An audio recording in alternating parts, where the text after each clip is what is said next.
Hi everyone, good evening. God bless you. Good to see you all this evening through this video. I'm so privileged to bring God's word to your homes this evening. Let us bow our heads and commit this day into the hands of the Holy Spirit and pray to God. Heavenly Father, we come before your throne this evening, Lord. We commit ourselves into your mighty hands. We commit the word of God that is about to be preached this evening. Father, I pray that you now anoint every word that I'm going to speak. Father, I pray that your word will proceed with power and might, and it will touch and deliver and heal and bless your people tremendously, Lord. Father, I commit the entire session into your mighty hands. Spirit of God, come and have your way. In Jesus' name, I ask and pray, Lord. Amen. Hallelujah. God bless you. Good to see you again. Last Sunday, I spoke to you about the first recipient of the 7 letters of Revelation, who is the church at Ephesus. And this Sunday, I have come to talk to you about the second recipient of the 7 letters of churches to Revelation, that is the church at Smyrna. Amen. Hallelujah. So last week when I spoke about the church at Ephesus, the name given to them was a church that lost their first love for the Lord. Now, the church at Smyrna also have a name. They are given the name as like this, a persecuted church. Amen. Smyrna was a persecuted church when John was writing this letter to them. Amen. So now, for church at Smyrna is mentioned in Revelation chapter 2, verses 8 to 11. So let me read. And if you have a Bible in your hands, you can turn to Revelation 2, verses 8 to 11. Write to the angel of the church in Smyrna. This is the message from the one who is the first and the last, who was dead but now lives. I know about your oppression and poverty, but you are rich. I also know about the people who claim to be Jews but are not. Instead, they are part of the synagogue of Satan. Do not fear the things you are about to suffer. Look, the devil is about to throw some of you into prison in order to tempt you, and you will experience oppression for 10 days. Have faith until death, and I will give you the crown of life. The one who has an ear must listen to what the Spirit says to the churches. The one who overcomes will not be harmed by the second death. Amen. So only 4 verses. So the Lord Jesus is writing a very short letter to this church at Smyrna. Amen. Now we are going to look at the history and background of the city of Smyrna. Every time we need to know what is the background of the city before we can understand the condition of the church. Now, history and background of the city of Smyrna. Among the 7 cities that John sent letters to, Smyrna is the only city that still exists today. Amen. Hallelujah. Last week when I spoke about the church at Ephesus, I told you because the Ephesian people refused to obey God, that church don't exist, that city don't exist today in the world. But for Smyrna, it is said Smyrna is the only city that still exists today among the 7 churches where John wrote the letters. Amen. Now, Smyrna is known as Izmir, I-Z-M-I-R. Okay, it is located in Turkey, modern day Turkey. It is known as Izmir, and Izmir is the 3rd largest city in Turkey, or Smyrna is the 3rd largest city in Turkey now, in the modern day Turkey. Noted. The city of Smyrna was about 35 miles north of Ephesus. Besides Ephesus, Smyrna was the wealthiest city in the area because of its seaport. Last week I told you Ephesus was a rich city because of their seaports, and there were so many ships passing by, and they were making a lot of money. Same thing with Smyrna. Smyrna has a very famous seaport, and this city was a wealthy city. The word Smyrna comes from the word myrrh. Amen. You know how they got the name Smyrna? They got the name from the word myrrh, M-Y-R-R-H, which was a sweet perfume used in embalming dead bodies. Amen. They were producing myrrh to embalm dead bodies, and there is a very sweet perfume, and they were so famous, and it was produced in Smyrna. So out of that myrrh, that word, the Smyrna name was given to that city. So this you can see in Psalms 45:8. It talks about the myrrh. And the other verse that speaks about myrrh is, it was also a holy anointing oil used in tabernacle worship in the Old Testament. Hallelujah. In the Old Testament, in the tabernacle, they use a lot of oil. So they use holy oil for anointing. So they mix this myrrh inside the holy oil for anointing. So this is written in Exodus chapter 30 verse 23. So because of this myrrh, or the sweet perfume that they were producing, Smyrna was so famous and they were so rich. Amen. The city also created a temple to the goddess Roma. Because Smyrna was under the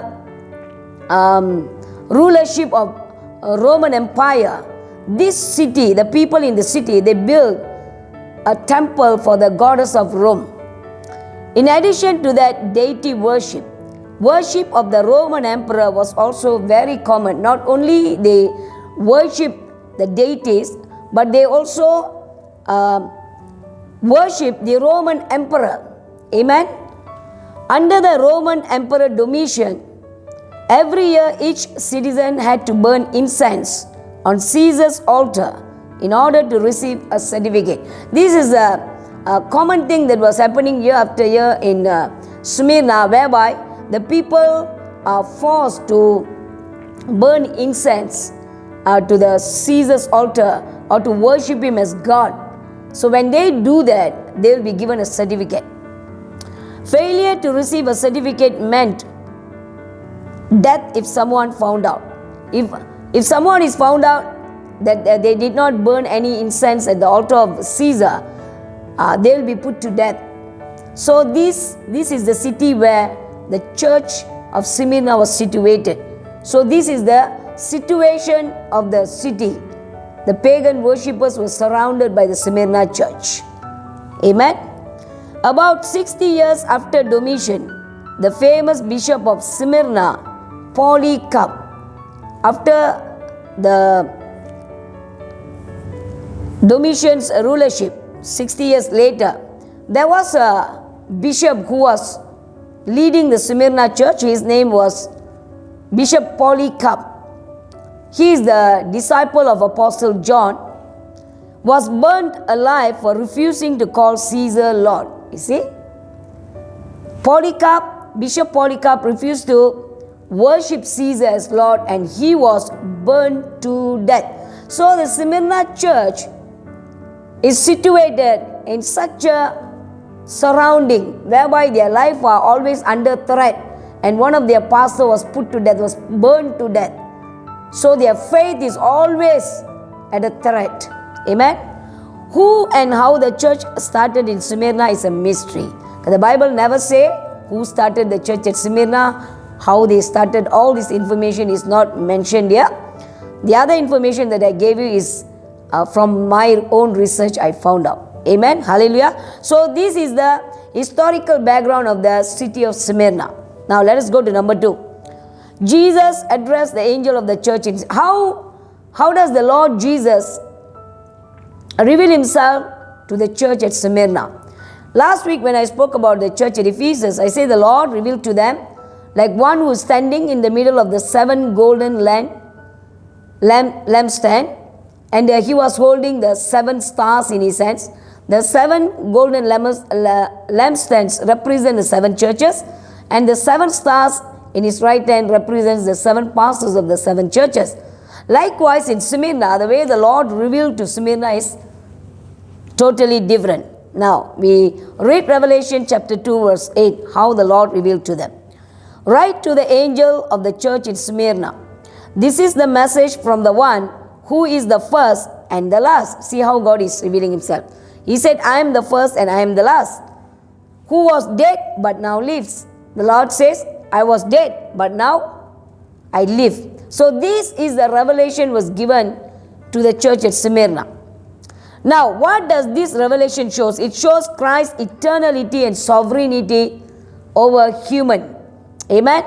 Christ has always existed. God do not have a birthday. Amen. He always existed. He is the I am. Okay.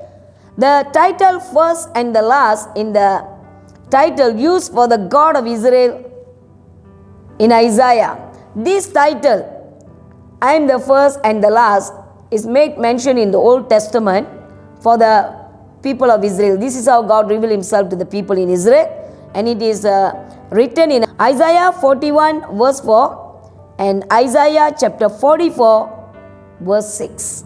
And there are some other verses. I am just mentioning 2 verses. So this title was previously used by God to the people of Israel. Now the same title is being used for the church at Smyrna.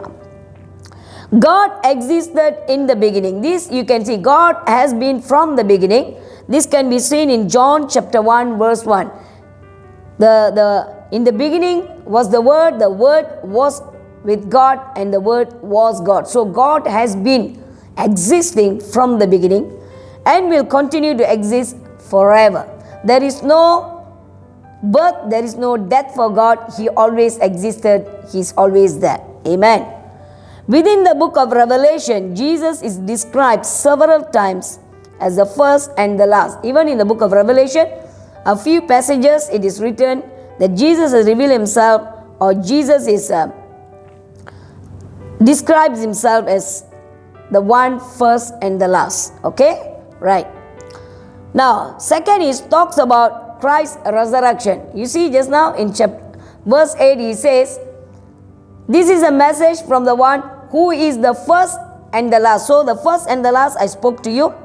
The first and the last is the title revealed to the people of Israel that God is using back again. And God exists from the beginning in John chapter 1. And the first and the last revelation has been made mention in the book of Revelation many times.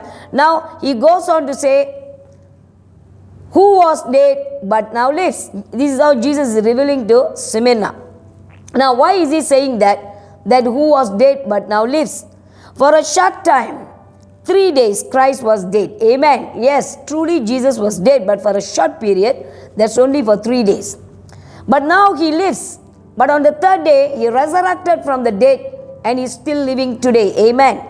He is now alive and will live forever. Amen. Now God is revealing himself in such a manner because there is a reason.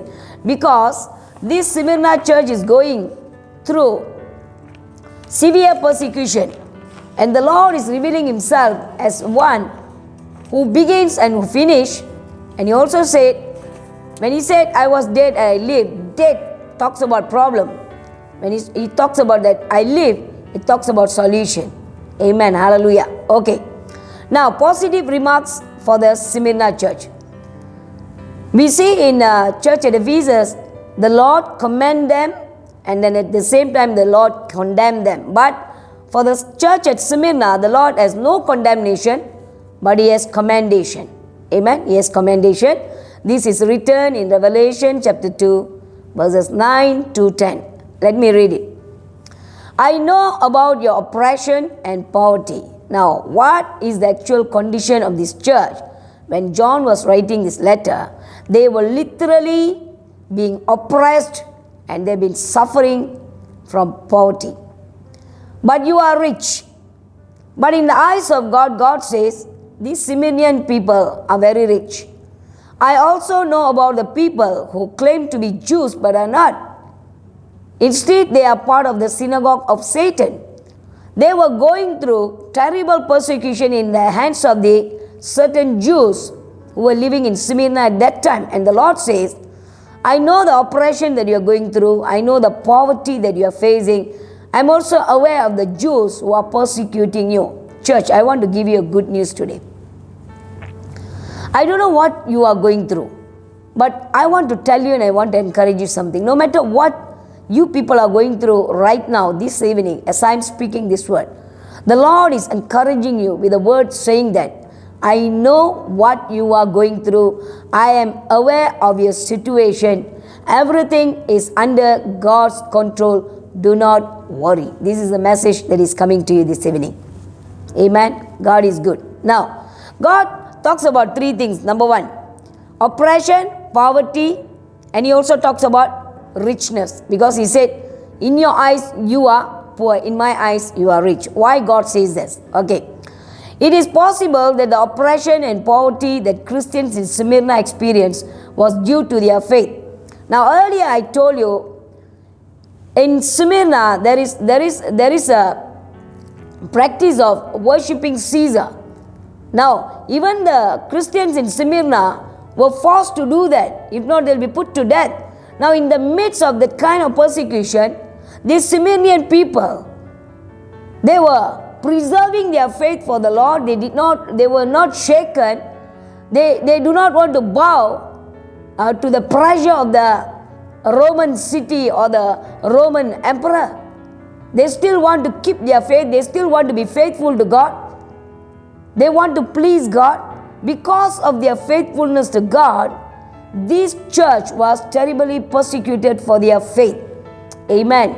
So if you are having faith in Jesus Christ, if you are a person who pleases God, who wants to follow God wholeheartedly, the sign that you are doing so is that one of the signs is persecution. If you are being persecuted for the sake of the gospel, praise the Lord, God is with you. Amen. Now, while Christians might experience poverty and oppression because of their faith, amen. Now I want to read to you James chapter 2 verse 5. Did not God choose the poor of this world to be rich in faith? Now, without God we are poor. Amen. A life without God is a poor life in the eyes of God. Now, what God does is that He selects, He chooses those who are poor in knowing God. God chooses them, God separates them. And then God makes them rich by depositing a great faith inside of them for the Lord. In the eyes of God, we are not rich because we have a good job, we got a big paycheck, we are wealthy, we got a house, we got a car, we got big bank balance. That does not make you rich in the eyes of God. God says those who have great faith are the rich people in the eyes of God. Amen. This is how God analyze or gauge us. So, the Smyrnian people did not have any money. They did not have any kind of possessions. Everything was looted by the Jewish people who were there then, because the Jewish people were quite famous. They were very wealthy. They were actually oppressing the Smyrna people because of their faith. The Jewish people were so under threat because the Christianity was spreading like fire those days, and they want to oppress them. They don't want Christianity to spread. They don't want them to, preach the gospel, and these people maintain their faith. And the Lord says, maybe you do not have money, you do not have a house, maybe you do not have a job, but God says in His eyes, because their faith is great, God says they are rich people. Amen. Hallelujah. We are reminded that suffering is expected when we live our lives as believers and take on the identity that God has given us. So one of the signs that we are people of faith is that when we face persecution in the midst of our faith life, that goes to show that God is very well pleased with us. He wants us to hold on to the faith, not to give up. Amen. This is suffering that God allows Satan to inflict on His people. Now, remember this. The Smyrnian church belongs to God. Right? The people belongs to God. The ministry belongs to God. And God purposefully has allowed the Satan through the Jewish people to come and persecute His children. Amen. Hallelujah. So this persecution is permitted by God, allowed by God for a godly purpose. God wants to test their faith. Amen. Hallelujah. So God allowed Satan to inflict his people, and we also need to remember that God is a Lord of history. Now throughout the Bible you can see this. Throughout the Bible the people of God were tested, and God used many form of people, many type of people to come and inflict their people, to test their faith and to prove their faith, to build their faith, so that God can bless them tremendously. So likewise you have to remember this, the people of Smyrna is in God's hands, the ministry is in God's hands, and the Jewish people who are being used by the devil is also in the hands of the Lord, and all of them are under God's control. Nothing will happen to you when God is there. Everything concerning your life is under control this evening, says the Lord. No matter what you are going through right now, my dear children, dear brothers and sisters, the Lord is reminding you, no matter what you are going through, I am there for you. I allowed it for a purpose. You will not die in that problem. The Lord said you will live. I have a purpose in that problem. God don't want you to pray to say, Lord, remove the problem. Rather, God wants you to pray and say, Lord, thank you for the problem. Thank you for the people who are bringing this persecution in my life. Lord, I know that you have sent them for a purpose. Lord, give me the wisdom. Lord, give me the strength and understanding to persevere this problem and to fulfill God's purpose for my life. That should be a prayer this evening. Amen. That is spiritual maturity. That's how we understand God. No matter what happened in my life, God is in control. Amen. Jesus' words are a comfort because their suffering will not be for an indefinite period, and neither will it be purposeless. Amen. Why God says, I know, I'm aware what is happening, because God says your problem is not going to be there permanently. It's a temporary problem. What you are going through right now, maybe it's a sickness, maybe it's a financial difficulties, maybe it's a family problem, maybe it's a job problem. I don't know what problem you people are facing, but the Lord says, I have permitted this problem to come into your life for a purpose, and this problem is going to be there only for a certain period. There is an expiry date to this problem. As you continue to pray, as you continue to persevere in your faith, as you continue to be faithful to God, one day when your faith is perfected, the Lord says, I will remove the problem. Now the problem here is not the problem. The problem here is your faith in God. God is testing our faith. So you should look at problem as a positive opportunity for us to build our faith in the Lord. That is what the Lord is trying to do in our life. Do not murmur. Do not complain. But give thanks to God. Paul says, in everything give thanks to God. Amen. In every situation, He is a faithful God. He will not leave us. He will not forsake us. Amen. Hallelujah. So God is telling here, this problem will disappear in a moment. Until then, pull through. Until then, persevere. And I'm going to work my purpose in your life. Amen. Hallelujah. The work of the devil will be used by God to further His plan in every step. Now, God uses the devil to fulfill His will in our life. You look at the life of Jesus. When Jesus fasted for 40 days, He was led by the devil to the wilderness. The devil tested Him. Amen. But the Lord Jesus persevered in His faith in the Father's work, and He overcame the devil by the word of God. Now you and I have to overcome the devil by the word of God. You cannot fight the devil with any other instrument, any other weapon, but the Lord has given us the word of God in our hands, the promises of God in our hands. Instead of talking about our problem, start talking about your God to the problem. Start declaring the promises of God that has been spoken over your life. Start claiming the promises that the Lord has given you in the past. Start looking at God. Don't look at your problem. Look at the cross. Look at the cross. Look at Jesus in the midst of your problem. And the Lord will look into your affliction, and the Lord will deliver you. This is the right way to approach problem. We should not complain, we should not murmur, but rather we should trust in the Lord and persevere in our faith. This is what actually was happening at Smyrna. These people were terribly oppressed. All their wealth was absconded. Everything was taken away by them. They were literally poor. They were literally suffering. They were suffering for money. They were suffering for a job. They were suffering for food. They were suffering for a place to stay. They were suffering to preach the gospel, yet they remained faithful to God. And God commended them for their faithfulness. How are we today, church? How are we today? When we are oppressed, when we are persecuted, when we go through a situation where there's no money in our pockets, how are we faithful to God? Do we preserve our faith? Do we still trust in God? Do we still praise the Lord? Do we still worship the Lord? Do we still give to God? Do we still go and do His ministry? Or we talk about the problem and we belittle God and His power in our life? Check your life.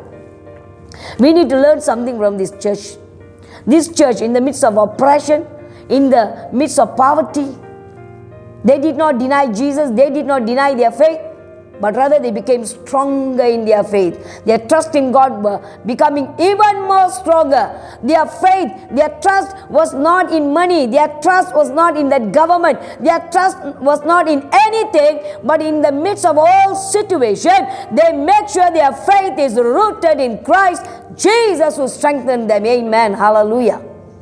Today you and I must possess that kind of faith. Situation should not overrule us. We should overrule situation by our faith and our testimony in Christ. Amen. Hallelujah. God is with you. God is in your problem. God is working something great through the problem that you're going through right now. It could be a sickness. I don't know what you people are going through, but I can assure you that God is going to bring about something great after this persecution is over. Pull through, church. Pull through. Persevere. Don't give up. God is with you. God is working something good in your life. Believe in God. Trust in God. Amen. God is good. Secondly, he mentioned Jews, part of Satan's synagogue. Here the Lord says, God also aware of the Jews who call themselves Jews, but they are not. But they are part of the synagogue of Satan, or they are the agents of Satan to persecute the church of God. Amen. The poverty of the Smyrna Christians may be related to the seizure of their property. These Jews, they seized all their property as they were slandered for their faith, because they were true Christians. They were professing Christians. They were actually preaching about the gospel, and the Jews, they didn't like it, so they seized all their properties, all their facilities, and they were literally living a poor life in Smyrna. And who was behind this persecution? Some of the Jews of Smyrna. So the devil was using the Jews in Smyrna to persecute the church of God. Obviously, as we find throughout the Gospels, the book of Acts, and in many of the New Testament letters, many Jews, including Paul, before his conversion, were violently opposed to the followers of Jesus, who they viewed as corrupters of the Jewish faith. Amen. Now we can take Apostle Paul as a good example. Before his conversion, he was a very pious Jew, right? He was a very religious person.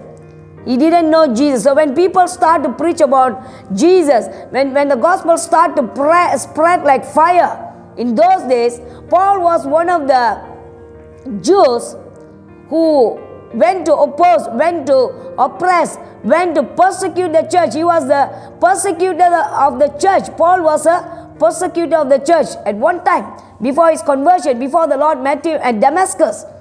But after the Lord Jesus met him at Damascus, the Saul, who was a Jew, became a child of God. He totally transformed. Amen. Hallelujah. So you can see in the New Testament, from Matthew to Revelation, the church was always persecuted by the Jewish people, because they were under a threat, because the Christianity was becoming famous and was spreading compared to the Jewish religion.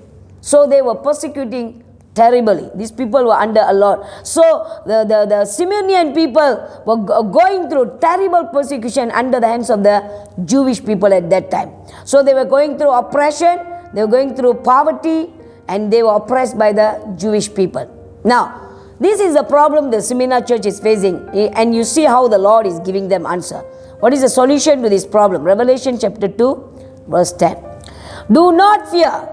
Now, the first thing the Lord speaks to these people is that because the people are full of fear as well. Because at any time anything can happen to them, their life is endangered.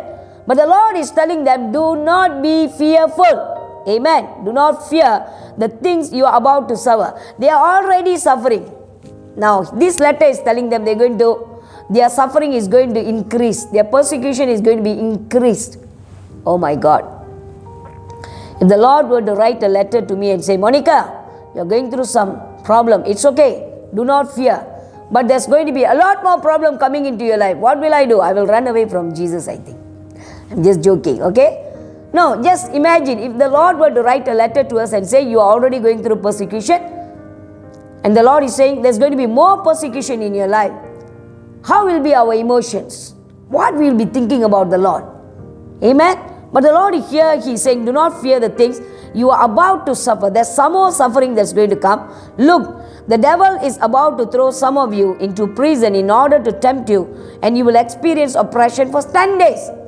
There's some of the Simonian people are going to be caught, and they are going to be thrown into the jail for 10 days. The Lord says, get ready.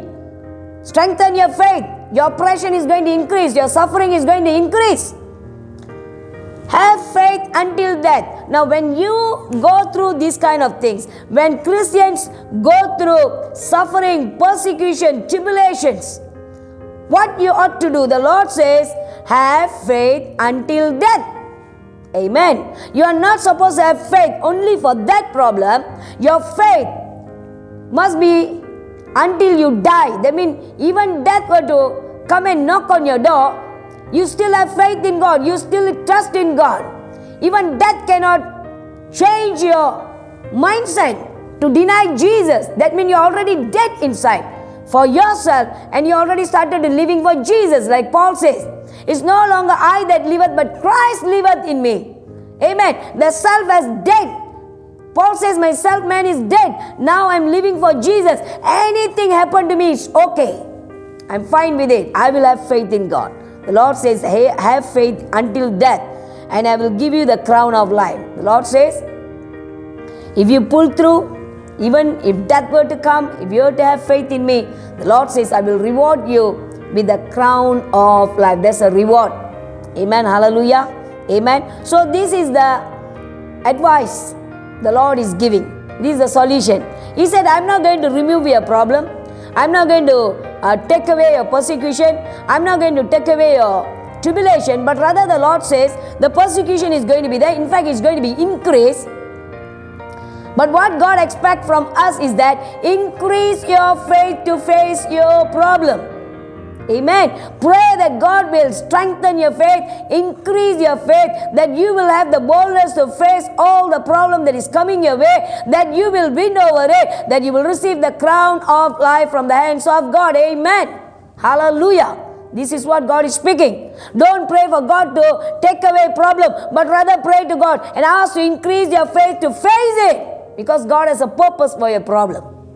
God bless each and every one of you. Amen. So this is the problem, and this is how the Lord is giving solution. Have faith in me until death. Amen. Now, there is a suffering that they are going through. Like all of us, we go through suffering. None of us are out of this. Every Christian who accepts Jesus as their personal Savior, suffering is part of our calling. We must partake in the suffering of Christ according to Bible. You cannot say, I don't want to suffer. If you don't want to suffer, you don't have any part in Christ. So every Christian have to go through suffering for some reason, for some good reasons in Christ. Amen. In the similar way, the Smyrna church was suffering. Jesus' advanced knowledge about the suffering that will occur seems to apply that Jesus allows it. Now God is foretelling that something is going to happen to you. You are going to be put into the jail for 10 days. That means He's a foreknowledge God. But He allows it.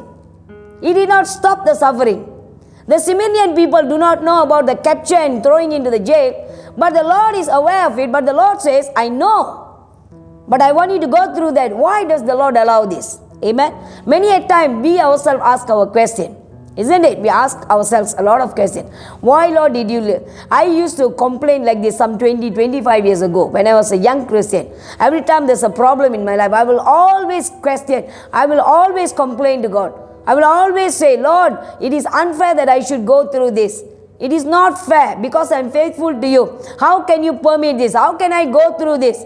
It is very unfair. This is how I used to speak, but nowadays I don't speak that because I'm matured. I see problem as an opportunity for God to mold and make and use me. Amen. Hallelujah. So why did the Lord allow that 10-day jail term for them? Why didn't He stop it? Amen. Okay, we find out. There are several reasons that God allows us to suffer. God is not simply wanting us to suffer, but there is a reason for God to allow us to go through suffering. Okay, we are going to see.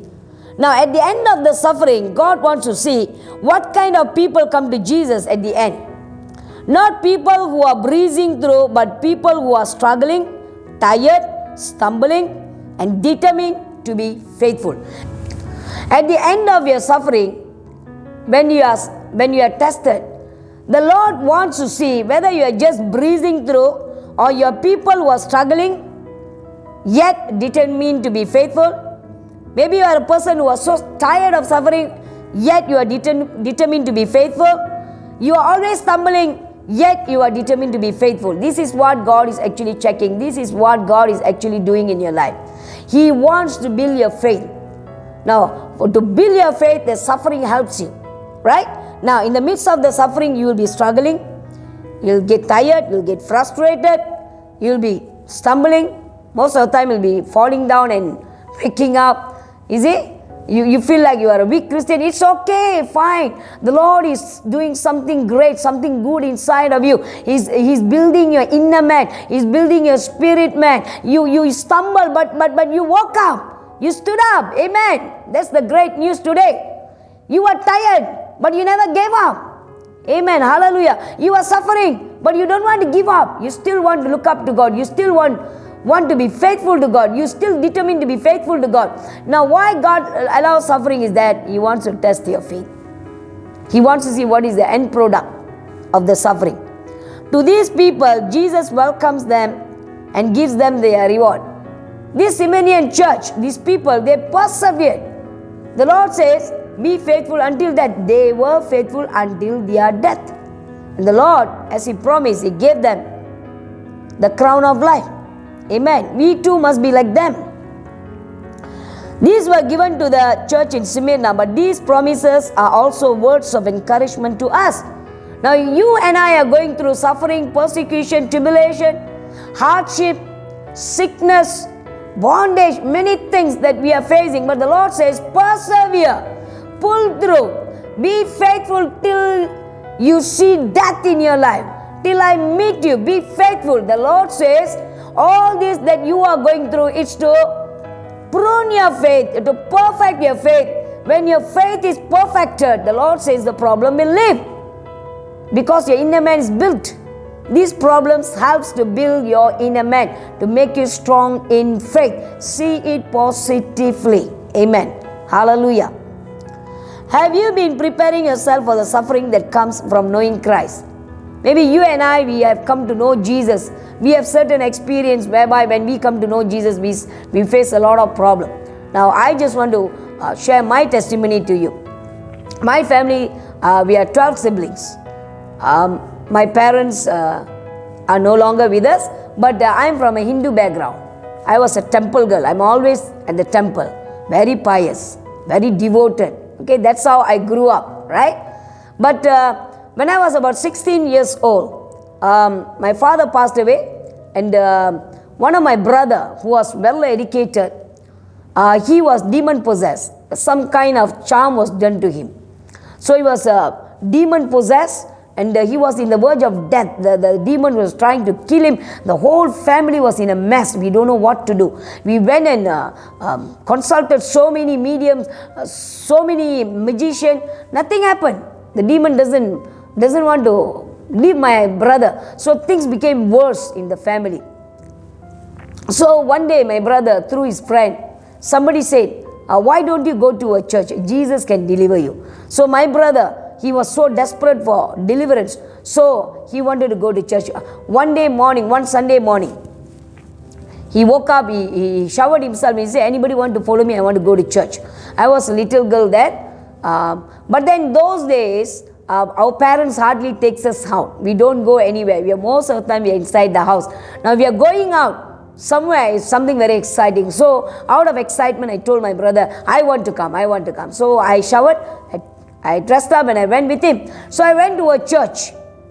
My brother took me to a church and I was sitting far at the back of the church. And on that day when the pastor was preaching the gospel, I dedicate my life to God. I surrender my life to God. I accepted Jesus as my personal savior. Amen. Hallelujah. I became a Christian. But after that, after professing my faith, after accepting Jesus, after becoming a Christian, after becoming a child of God, I didn't know that I have to go through persecution. I was so taken up by the love of God in my life and the Lord touched me for the first time. Now what happens after that? Do you know that or not? I have 5 elder brothers and 4 elder sisters and 2 younger sisters. Amen. Now all of them are Hindus. They don't know the Lord. Now when I accepted the Lord, I was motivated by the love of God to seek the Lord. I really want to seek the Lord. I really want to go to church. I want to worship God. I want to do ministry. I want to do everything for God. Now the problem starts at home. Every time when I want to go to church, my brother will beat me up upside down with his belt. He will kick me, he will slap me, he will beat me. All over my body there will be marks. But I was so adamant. After getting so much of beating, I will take my shower, I will dress up and I will go to church. I will worship. Every time I go, I get beating. Every time I come back from church, I get beating. I was persecuted in my own family. But the Lord separated me, chose me so that I can intercede for my family. So I started interceding for my family. I started praying for my family's salvation. Amen. Hallelujah. Because I persevere, because I remain faithful to God in the midst of that persecution that was going through in my life, the Lord was gracious enough to save almost everyone in my family. Hallelujah. The brother who was demon possessed was totally delivered by the Lord. And today he is serving as a pastor in Australia. Look at how God's plan works in your life. That is the reason the Lord says, pull through. Be faithful. And one of my brother who was a cancer patient, leukemia patient, he was in the verge of death. I prayed. I said, Lord, reveal that you are the real true God. This is the time to tell my family that you are the living God. And God is good. My brother was healed miraculously from that leukemia. And that brother is still alive. He's married. He's a successful businessman. He worships the Lord. He goes to church. Church, look at this. The problem that you're going through is not for you. The problem that you're going through is for God's glory. God wants you to go through because somebody else needs to be blessed. Amen. Pull through, church. Pull through. Pull through. It's not over yet. It is not over until God says it is over. Everything is under God's control. God is going to bring about something great and good and blessing in your life. Don't give up, the Lord says. Amen. So suffering. Why God allows suffering? Because I persevered in my suffering. Because I remained faithful in my suffering. Because I continued to trust in the Lord in the midst of my suffering. My whole family come to know Jesus. Today many of us are serving God. Today I am a pastor. If I were to tell the Lord, when I was suffering, say, Lord, remove this suffering, do you think I would have become a pastor? No. Because God in His mind, He knows that He is going to make me a pastor. For that, I need to go through suffering so that my faith can be strengthened, that I can become a blessing for thousands of people who are listening to my sermon today. The same thing goes to you. Maybe you are suffering today, but the Lord says, have faith in me until you die. Pull through, because through you God is going to bless thousands of people. You do not know what the Lord has for you in store. Neither any man has seen or heard, or it has not mattered to their heart. They don't know what is the big plan God has for us. Don't look at the small problem, and don't lose the big blessing that God has for you in store in the future. Cheer up, church, cheer up. God is doing something great through the suffering in your life. Give thanks to God for all the sufferings. Amen. And then the Lord says He said the people will be persecuted for 10 days. Now, when Jesus revealed to the Simeonian church, He said what? I am the first, I am the last. And also He said, I was dead, but I am alive. So these 10 days, He talks about like the Jesus' temporary death for 3 days. And these people are going to go through a short period of suffering. After that, they are going to emerge for Christ. So God says, pull through, persevere. It is not a permanent problem, it's a temporary problem. And the Lord says, I will deliver you and bless you. Amen. God is good. And the Lord is promising them crown of life if they were to persevere this. Amen. And the Lord also says, listen to the voice of Jesus. Revelation chapter 2 verse 11 says, the one who has an ear must listen to what the Spirit says to the churches. The one who overcomes will not be harmed by the second death. Firstly, we said, when they pull through, when they persevere in their suffering and they remain faithful, the Lord says they will reward them with a crown of life. Secondly, the Lord is telling them, if you persevere, if you remain faithful, the Lord says He will not taste second death. Amen. We all know about first death. There's only one death for us. Amen. Okay, there are three things that is been appointed for man. One is birth, one is death. After the death is God's judgment. So we are in the middle. We are born already. We are waiting to die. Once we die, then the judgment of God is going to begin in our life. Amen. So naturally we are going to die once, right? But the Bible says there is two death. So we're going to see what is that. Amen. Hallelujah. Death may be the price to pay for faithfulness, but a physical death is not the end of it all. Amen. For the people of God, for the people who are without hope, when they die, everything is gone. They feel life is over. But for the child of God, your life begins when you die. Amen. You physically die, but you spiritually, you start to walk with God. Amen. So for us, death is gain. Amen. Instead, they are promised a life and will not be eternally separated from Him. Amen. Now, when we die, we'll be eternally united with God. Our death will bring a eternal unity with our Father in heaven. Amen. So, death is a gain to Christians. So, do not be afraid of death. Amen. It's a gain. Now, God is talking about second death. What is second death? What is the meaning of second death? Okay. Now, John chapter 5 verse 29 talks about second death. And they will rise again. Those who have done good will rise to experience eternal life. That is why I always emphasize your walk on this earth matters to God very much. That is going to determine whether you are going to walk into eternal life or eternal death. Amen. That is the reason the Lord says, I put you on this earth for a purpose. We are put on this earth to serve God's purposes, not to serve our purposes. We must know what is God's will for our life. We must seek God for God's will, and we must start to do it on this earth so that we can inherit the eternal life. The Bible clearly says, those who have done good, if you have lived a righteous life, a holy life, a God-pleasing life on this earth, you will rise.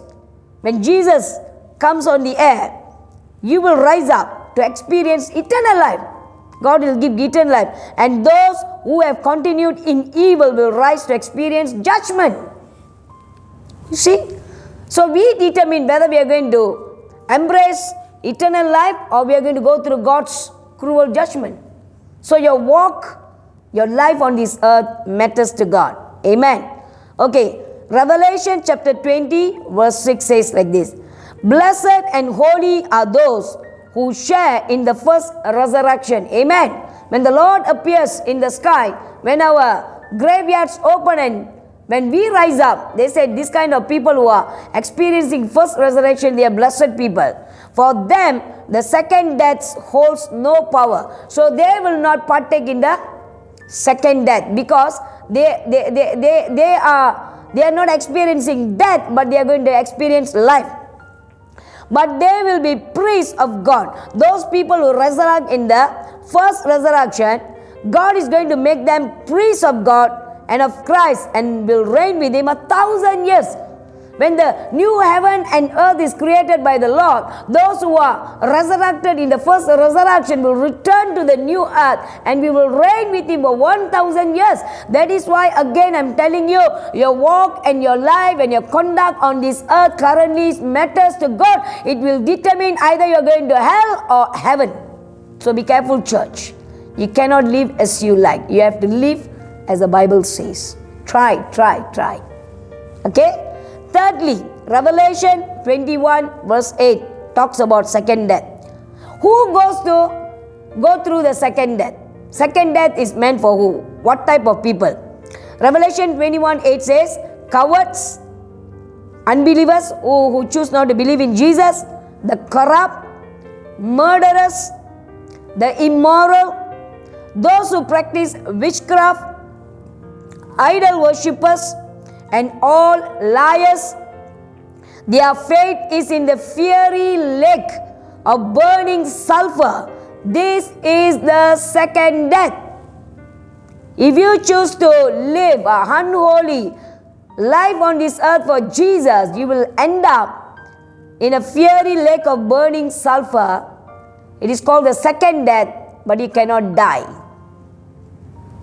You have to go through Revelation. There are many explanations about the second death. Second death meaning is that your eternal separation from God. Amen. There's no more salvation. There's no more grace. You cannot return back to God. Nobody can rescue you. You're going to eternally die in the lake of fire. You'll be eternally separated from your heavenly Father. That is called second death. In your first death, you are separated from your body, from your loved ones. But if you go through the second death, you will be eternally separated from your heavenly Father. Be careful. Don't go there. Amen. But rather live a holy life for God, a pleasing life to God on this earth, and embrace eternal life and reign with Him 1,000 years. That is what God is telling us today. Amen. Amen. So, conclusion and application. What do we learn from the church at Smyrna? When His bride, who is the church, His flock, His brothers, His church suffers, Jesus wants them to hear His words. I know your tribulation. Whenever we go through tribulation, whenever we go through suffering, you must remember that Jesus is telling you, my dear child, I know you, and I also know the tribulation and suffering that you are going through. God is aware of every inch of your life. Bear that in your mind. Since your life is in the hands of God, you do not need to worry or fear about your future. Your future is secured in the hands of the Lord. You will triumph, you will come out, you will be successful, you will be blessed. Amen. But He also wants them to know that even though suffering often tempts us to see ourselves as empty, we are in fact the wealthiest people on the planet. Amen. The world gauge us looking at our external material blessings, but the Lord gauge us by looking at our internal faith in Christ. Maybe externally, physically, materially, you are not a blessed person. But if you were to make a decision this evening to pull through in this poverty, in this suffering, to remain faithful in the Lord, in the eyes of God, the Lord says, you are much richer than all the millionaires who are living on this earth. Amen. Hallelujah. Because your faith is rich. Did you see how Christ here reminded this church and reminds us of the gospel? So the Lord says, suffer for the sake of gospel and you'll be tremendously blessed by the Lord. It's there in verse 9. Do you see it? I know your tribulation and your poverty, but you are rich. This is exactly how Paul encouraged the Corinthians. For you know the grace of our Lord Jesus Christ, that though he was rich, yet for your sake he became poor. Jesus is a rich. He's God.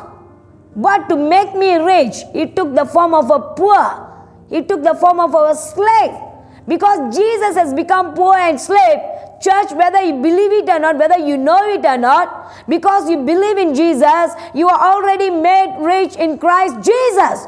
Because Jesus has taken the poor condition, the slavery condition on Himself, and He made you a free person and a rich person in the eyes of God. Amen. Only God can make you rich. As a church family and as individuals, when we suffer, when we struggle, we need to fight those feelings of inner poverty and receive this reminder that we are in fact rich because of the peace, forgiveness, hope, promises, the life purchased for on the cross for us by the suffering of Jesus. You know what Jesus earned for us on the cross? He earned for us the peace with God and peace of God, forgiveness of our sin. If Jesus didn't die on the cross, I would have died in my sin. I would have gone to hell. Hope, we were people without hope. Jesus earned hope on the cross. Jesus fulfilled the promises that was written in the Bible through the suffering on the cross, and He already purchased the life we lost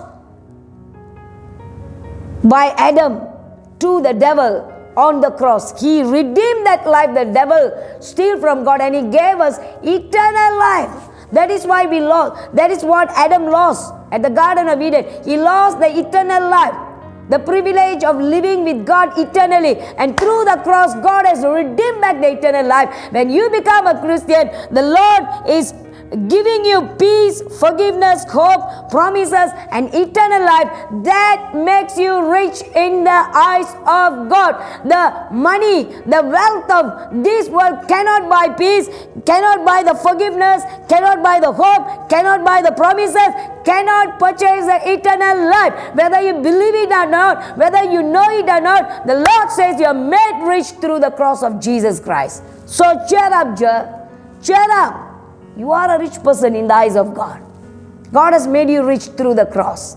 Amen. Hallelujah. And only that kind of wealth will truly satisfy. Money will never satisfy. Wealth will never satisfy our soul.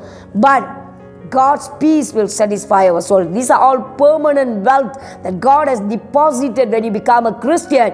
And the Lord wants you to give thanks to God for all this valuable wealth richly that has been deposited inside your spirit as a child of God.